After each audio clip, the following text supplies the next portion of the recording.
In today's lesson, we are going to be familiarizing ourselves with the Microsoft Excel environment. So, once you launch your Microsoft Excel, this is the environment you see. You see lines, several lines. These lines are not just here, they are very meaningful as long as you are dealing with Microsoft Excel. How meaningful are they to Excel? You get to know this in the course of our training. So, once you launch your Microsoft Excel, you see columns reading from A, B, C, D, E up till letter Z. It will reach letter Z. From here, it continues with letter A, B, and so on. Also, on our column, on our row here, we have row 1, row 2, row 3, and so on.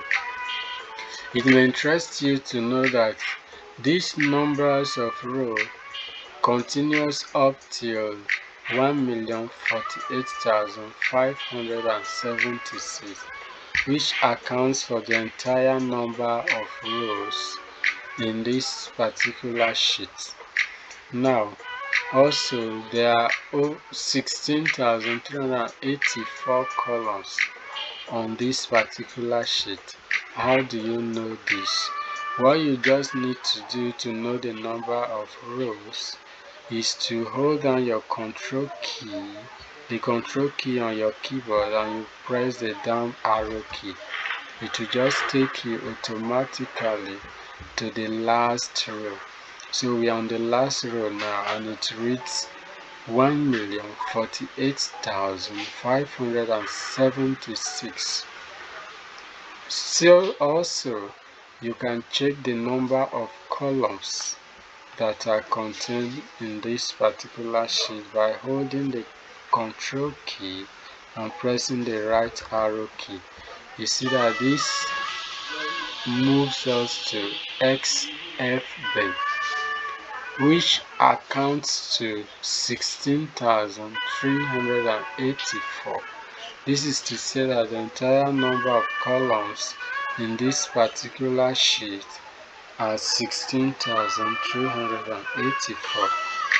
This is to say that we have over 1 million rows and over 16,000 columns, and precisely we have exactly 1,048,576 rows in this sheet, and we have 16,384 columns in this sheet as well, and this SFD marks that number.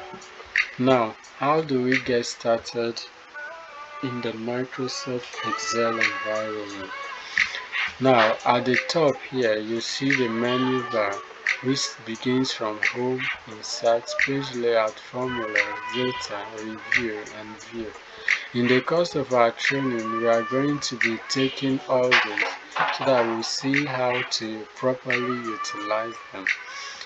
Now, you see other menus here, other bars that we can equally use. Now, here is the name box. This is A1. It reads A1. It may change according to the cell that is activated or active.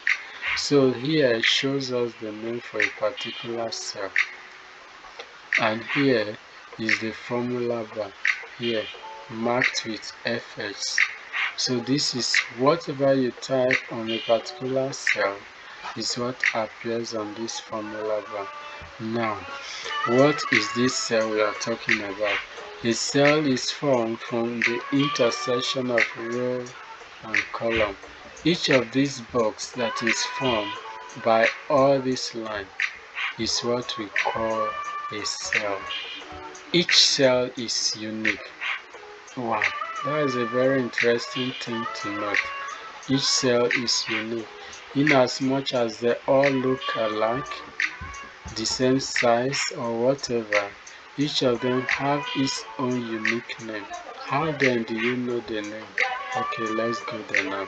Now, you know the name, or you refer to the name of a particular cell by first of all referencing the column, then referencing the row. You call the column and you call the row which matches that particular cell. So if you are naming this first cell now, this first cell here, you first of all call the column which is A and you call the row which is 1. So this means that this is cell A1. This is cell A1. If you move further to the right hand side under B, this is B1. You call B and you call 1. You move forward again to C.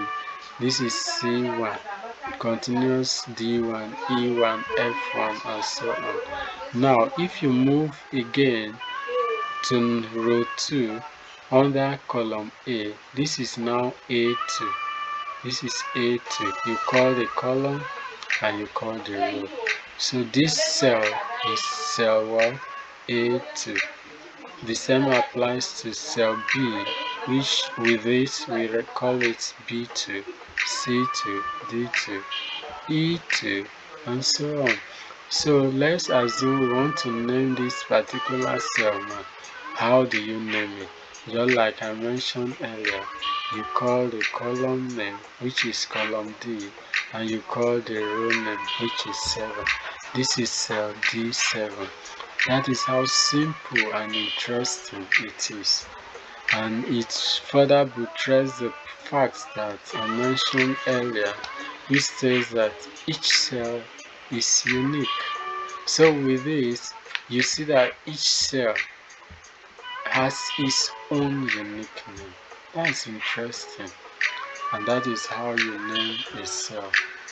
Now, coming down to the right hand bottom, you see the zoom here, which help to zoom out or to zoom in. So the zoom in helps you to magnify whatever write-up is being typed or how the page looks, while the zoom out reduces the magnification. Thank you.